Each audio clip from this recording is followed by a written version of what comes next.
Hey YouTube, Starving Reefer, bringing you guys a short video. Well, at least I'll try to make it as short as possible. And this is the reason of this video is I was over at my buddy's house a few days ago, and he asked me a question that I kind of wanted to answer. And I know a lot of people out there that want to get into the hobby are probably asking the same question. Is it hard to get into the reefing hobby? Is it expensive? And the first answer to that question, no, it's not difficult. It's not hard. It's actually pretty simple once you do your reading and your research regarding this hobby. It's actually a very fun hobby. It's extremely calming to look at these creatures when they're in the tank and then their environment. I'm not gonna say natural because they're not in their natural environment, but they're in the semi-natural environment that you put them in there. But no, it's not hard.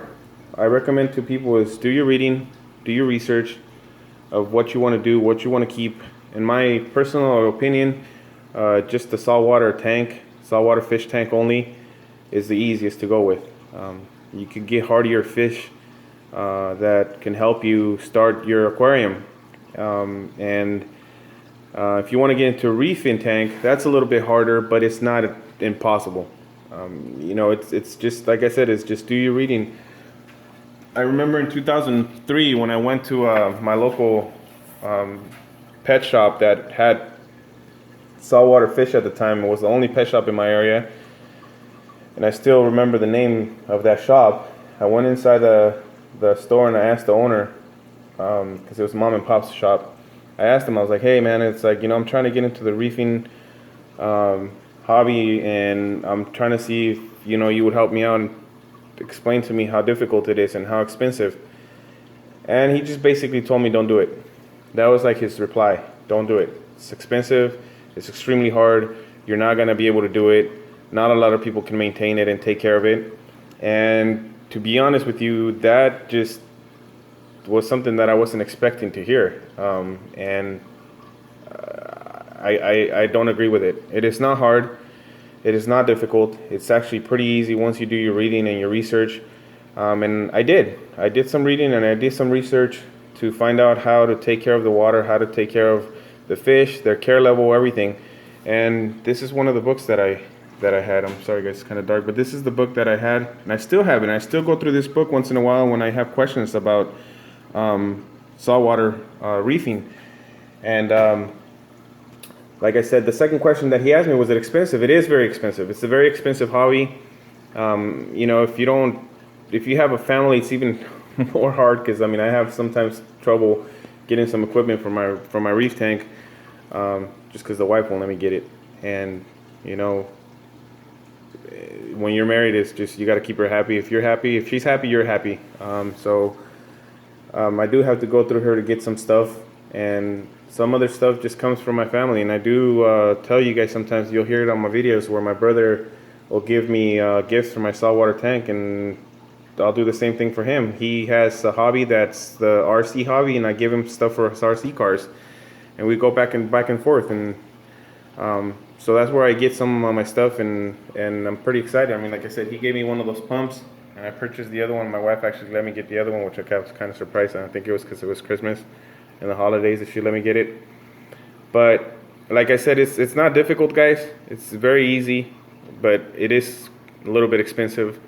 It all depends. I mean, you don't have to have expensive equipment to keep a reef tank as beautiful as some of the ones I've seen on YouTube. And like I said, it's just, it all depends on what you want and how much you want to spend on this hobby. When I was single, I spent a ton of money on it. I mean, that's where most of this rock came from, and some of the equipment that I still have now, which is this Coral Life Pro, that at the time cost me like $400, and it's not, you know, something that was cheap at the time. It was a little bit expensive, and I got it on sale because they usually would go at the time, we would go for like $700, $800, and I got it on sale. So like I said, guys, I'm trying to, the reason why I'm making this video is to help those out there in YouTube and in the community that want to get into the reefing hobby. Help them get into it. It's a very exciting hobby. It's a beautiful hobby, and it's very calming to me. I love it a lot. It's something that I do when I'm stressed out at work or when I'm stressed out during the day or whatever. I just come out here and look at this fish swimming, and it calms me down. I mean, I have my chair here where I come with my buddies, and we just come hang out here and drink. And I'm sorry for the mess with my garage, guys. I'm working on it. I'm making it into my man cave. So this is going to be very clean one day, once I get better with my arm. And like I said, guys, just do your reading. Do your research. Investigate what care level for fish. One of the fish that I do recommend that are very hardy are these guys. These guys are very hardy. They're extremely hardy. They can handle waters that are not so clean, but I would not put them in that environment if you don't have to. It's something that I would recommend you keeping their water clean. I've had this guys. I bought the big one maybe about 3 months ago. The little one about a month and a half ago, and I bought the blue tang maybe about the same time I bought the little one. And the first time that I got her, I didn't notice she had ick, and I put her in my quarantine tank for 32 days. That's what I had her on there, and now she's beautiful, she's clean, she doesn't have any problems, and that's one of the things that I do want to recommend to people too that are getting into this hobby. Keep a quarantine tank. It's going to be your best friend when it comes to this hobby. Don't put anything in your display tank. Your display tank is going to be your ultimate goal, where you're going to have everything that you want to keep, and it's going to be beautiful. And you don't want to introduce any diseases in there, because if you do, trust me, it can cause the tank to crash, and you don't want that. And fish are going to be miserable. They're not going to be happy. And like I said, quarantine tank. Quarantine your fish. 32 days is what I recommend. And like I said, it's 30 days. I just like to keep them a little bit longer, just because, I mean, I've kept all my fish for 32 days. Don't ask me why the 32 days, but it's just what I've done, and it's worked for me. Keep them in copper, and that's just fish. Don't put your corals in copper, because you will kill them, or any inverts. Just your fish. Just whatever fish you're introducing, just make sure you put them in copper for 32 days, and once they're done, introduce them into your tank slowly so that they don't get ick. And I've never had a problem with my my blue hippo. She's beautiful. She's blue. She's extremely bright, and she's just, I just love her. She's so awesome, and I love both of my my clownfish. But like I said, guys, it's not a hard hobby. If you want to get into it and you have any more questions to ask me, just comment on my channel, and I'll respond as soon as possible. And good luck out there.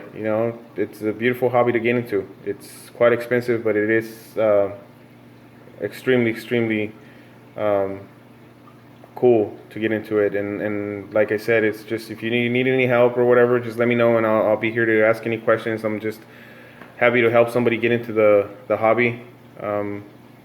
Like I said, I had bad luck when I started getting into the hobby. Just people would not be very helpful, and I'm going to be helping my buddy now. His wife actually came to my house and saw my tank, and she loved it. And now they're thinking about getting a tank a little bigger than mine, which I'm a little bit jealous. But they have the room in their house, which I have the room here too. But it's just I can't keep it in my house. It's just, for some reason, it got too humid, and I couldn't take it. And I've never had that problem with any fish tank before other than this one. But I wanted to put it in my garage, because like I said, I'm working on it. You guys can see there's stuff that I'm still doing, where I'm gonna be putting a projector there, and that'll be the area where it's gonna be projecting, so we can come out here and watch movies with my buddies, and the games when there's games. So like I said, guys, just do your reading, do your research. You don't want to hurt this fish. You don't want to hurt these animals. They're a living thing. They have feelings too. And I'm not trying to sound corny, but it is. It's I fall in love with my animals. They're my pets. Just like anybody has a dog or a cat, these are my guys. These are my homies, like people say. They're I've grown attached to them, and it gets me very uncomfortable when they get sick. And I thought this guy was gonna die about, I would say, maybe a month and a half ago. He wasn't eating. He went 4.5 days without eating. And I introduced garlic to the food, and he started eating again, and he's doing great now. He's doing healthy, and I kind of got upset when he wasn't eating. It made me feel uncomfortable. But anyways, guys, if you guys have any questions, please subscribe, comment. See you guys on